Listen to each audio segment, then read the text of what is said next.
Apakah ada jaminan untuk bebas berekspresi dalam Islam? Atau apakah Islam mengekang seseorang untuk berekspresi, mengungkapkan apa yang ada di dalam pikirannya?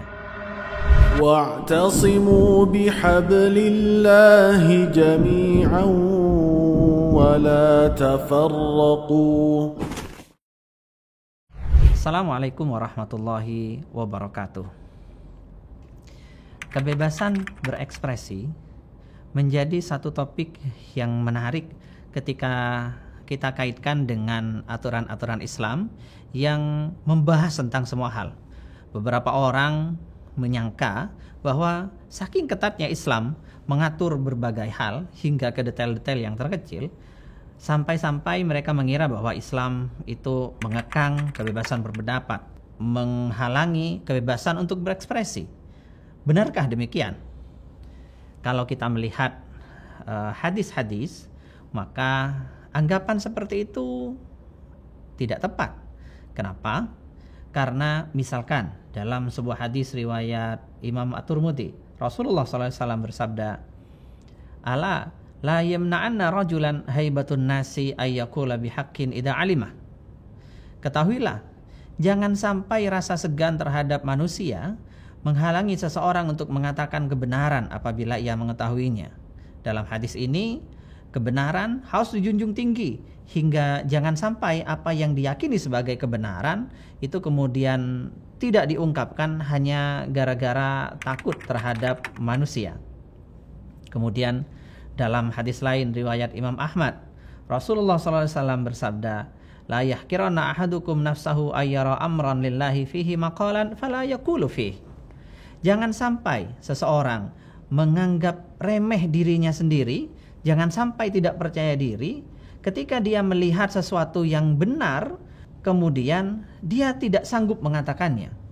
Fayuqalu lahu yaumal qiyamah, hingga nanti di hari kiamat dikatakan kepadanya, "Ma mana'aka an takuna qulta fi kada wa kada?" Apa yang membuatmu tidak mampu berkata dalam hal ini dan itu? Kenapa kok kamu diam ketika kamu merasa kamu benar dan kamu merasa perlu mengucapkannya? Fayaqulu, orang itu kemudian menjawab, "Makhafatun nas." Saya takut kepada anggapan orang-orang. Saya takut kepada tuduhan atau pandangan sinis dari masyarakat. Fayaqulu, kemudian Allah berkata, "Iya ya ahaqqu an takhaf." Jangan begitu, akulah yang paling layak engkau takuti. Dari hadis ini kita tahu bahwa kebebasan untuk berpendapat itu dijamin selama yang dikatakan adalah sesuatu yang benar. Justru tidak dibenarkan apabila seseorang karena alasan takut kepada manusia, karena alasan enggan, sungkan, kemudian dia tidak mampu berkata yang benar. Justru itu yang salah. Dalam hadis yang lain, Rasulullah menegaskan bahwa berpendapat yang benar di depan seorang raja, di depan seorang pemimpin atau penguasa adalah justru jihad yang paling utama. Afdalul jihadi kalimatu adlin inda sultanin jair. Dalam hadis riwayat Imam Abu Dawud, Imam Tirmidzi dan Ibnu Majah. Yang artinya jihad yang paling utama adalah kalimat yang benar di sisi sultan atau penguasa yang lalim. Karena itu sebenarnya Islam tidak memberikan pengekangan terhadap seseorang untuk berkata apapun yang ia yakini benar. Dalam kasus yang unik sekali, Al-Quran bahkan memberi contoh satu kasus di mana Rasulullah SAW, seorang nabi, seorang panutan yang tidak boleh disanggah, ternyata didebat. Dan perdebatan itu dibenarkan dalam Al-Quran, sama sekali tidak dianggap sebagai sesuatu yang negatif. Dan ini rasanya tidak ada atau sulit sekali ditemukan dalam tradisi agama lain, di mana pembawa agamanya justru didebat dan perdebatan itu tidak dianggap sebagai suatu masalah. Dalam surat Al-Mujadilah ayat 1, Allah berfirman, memulai surat itu dengan firman-Nya, "Qad sami'allahu qawla allati tujadiluka fi zawjiha wa tashtaki ila Allah wallahu yasma'u tahawurakuma innallaha sami'un basir." Allah mendengarkan ucapan seorang perempuan yang mendebatmu tentang kasus suaminya. Dia mengadu kepada Allah tentang urusannya tersebut dan Allah mendengarkan perdebatan kalian berdua. Innallaha sami'un basir. Sesungguhnya Allah Maha mendengar, Maha melihat. Ayat ini turun terkait dengan seorang perempuan yang bernama Khawlah. Ia adalah istri dari seorang sahabat bernama Aus bin Samit. Khawlah bercerita bahwa dirinya adalah seorang yang cantik tatkala masih muda, kemudian ketika sudah tua dan punya banyak anak, suaminya berkata, "Anti kadhahri ummi." Engkau akan kuperlakukan seperti aku memperlakukan punggung ibuku. Maksudnya tidak akan dikumpuli sebagai istri. Dalam tradisi jahiliyah, ucapan ini adalah ucapan zihar yang artinya adalah pemutusan perkawinan. Akan tetapi Khawlah waktu itu sangat kritis. Beliau menghadap kepada Rasul dan meminta fatwa bagaimana keberadaan atau status dirinya yang dizihar oleh suaminya. Padahal dia saat itu mempunyai anak kecil. Dia saat itu tidak tega kalau anaknya harus dipasrahkan kepada suaminya, karena menurut dia suaminya bukanlah tipe suami yang peduli terhadap anaknya. Atau dia juga berat ketika anaknya kemudian ikut dirinya padahal dirinya tidak mampu secara finansial. Maka ketika Rasulullah saat itu mengatakan bahwa beliau belum mempunyai petunjuk soal itu, dan dalam satu riwayat beliau mengatakan, "Ma'araka illa qad hurrimta alai." Aku tidak punya pendapat lain kecuali engkau sudah diharamkan untuknya. Jadi engkau ini sudah dicerai. Khawlah pun, wanita tersebut, keberatan dengan keputusan tersebut. Ia kemudian mendebat Rasulullah SAW berkali-kali dengan mengatakan bahwa suami saya tidak mengatakan kata talak.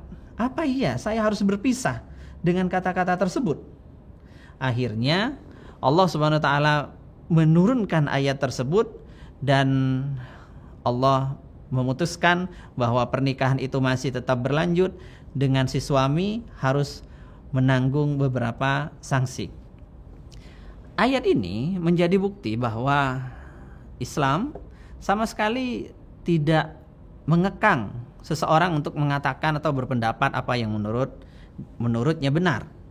Terbukti Siti Khawlah waktu itu beda pendapat dengan Rasulullah dan kemudian dia mendebat Rasulullah, dan ternyata Allah menurunkan wahyu yang memenangkan Khawlah itu tadi.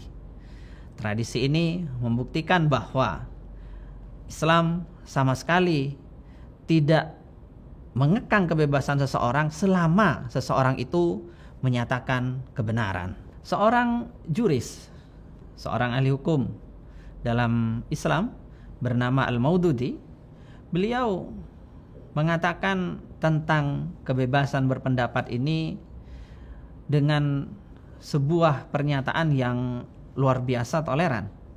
Beliau berkata, "Sayakunu li ghairil muslimin fid daulah al-islamiyah min hurriyatil khitabah war ra'yi wat tafkir wal ijtima' ma huwa lil muslimina sawa'un bisawa'," katanya.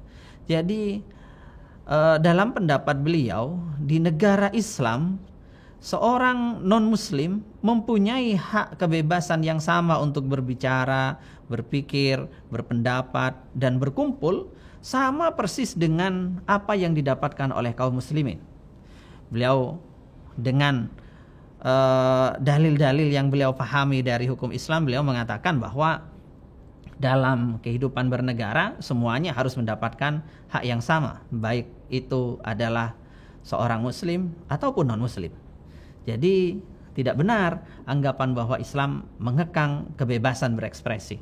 Contoh lain yang layak diangkat dalam permasalahan kebebasan berpikir, kebebasan berpendapat ini adalah kasus Imam Malik ketika beliau sebagai seorang ulama mujtahid yang otoritatif di zamannya, yang bahkan tidak tertandingi di zamannya. Beliau membuat suatu karya monumental yang berjudul Al-Muwatta, hingga karena saking bagusnya Al-Muwatta ini, khalifah saat itu yang bernama Abu Ja'far Al-Mansur kemudian menginginkan supaya kitab Muwatta ini dijadikan sebagai qanun, dijadikan sebagai aturan resmi negara, sehingga kitab ini akan disebarkan ke berbagai penjuru sebagai undang-undang yang resmi. Ternyata Imam Malik menolaknya. Bagi Imam Malik, tindakan tersebut akan memberantas kebebasan para ulama yang lain untuk berpendapat secara bebas, untuk berijtihad secara bebas. Bagi beliau, Al-Muwatta adalah hasil dari ijtihad beliau yang itu bisa jadi berbeda dengan ulama yang lain, dan belum tentu harus pendapat beliau yang dipakai, sehingga rencana tersebut tidak jadi. Dan kemudian para ulama di masa Imam Malik dan juga di masa setelahnya menelurkan berbagai karya yang beberapa pembahasannya kemudian berbeda dengan isi dalam kitab Al-Muwatta, tetapi itu sama sekali tidak menjadi persoalan.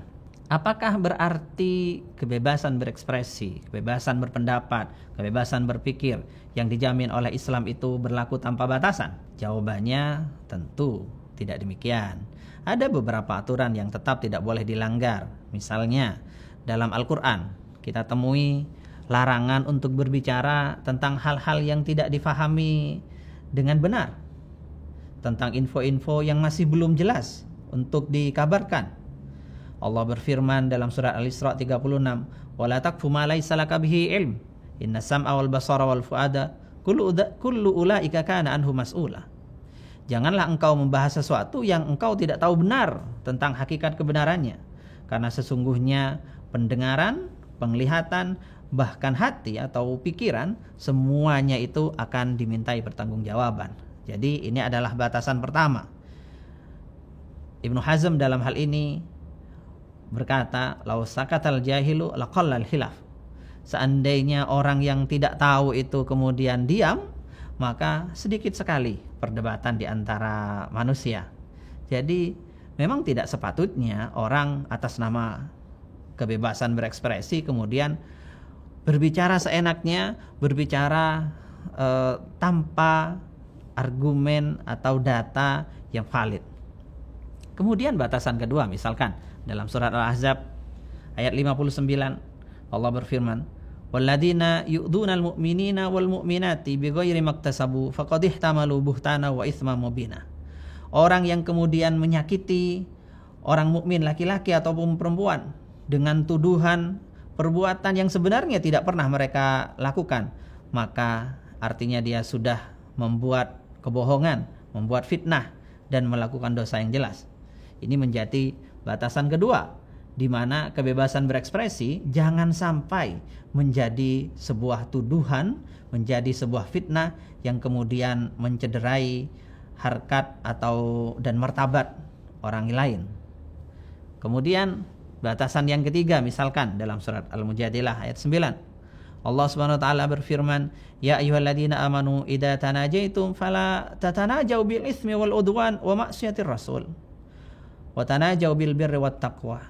Wahai orang-orang yang beriman, kalau engkau sedang membahas sesuatu secara rahasia, maka janganlah engkau membahas sesuatu yang berisi tentang dosa, tentang hal-hal yang melampaui batas, tentang maksiat kepada Rasul, tentang hal-hal yang melanggar hukum. Tetapi engkau bahaslah sesuatu yang berguna, yaitu tentang kebaikan dan takwa. Ini menjadi batas ketiga. Jangan sampai kebebasan berekspresi kemudian digunakan untuk melawan hukum, untuk mengolok-olok agama, untuk kemudian berbicara seenaknya mencela Allah dan Rasulullah, misalkan mencela siar-siar agama. Jangan sampai. Itu adalah hal yang terlarang dalam Islam. Karena itu batasan ini harus diperhatikan. Namun demikian, Pembatasan ini bukan berarti pengekangan terhadap kebebasan berekspresi, tetapi bentuk penegakan terhadap norma dan aturan.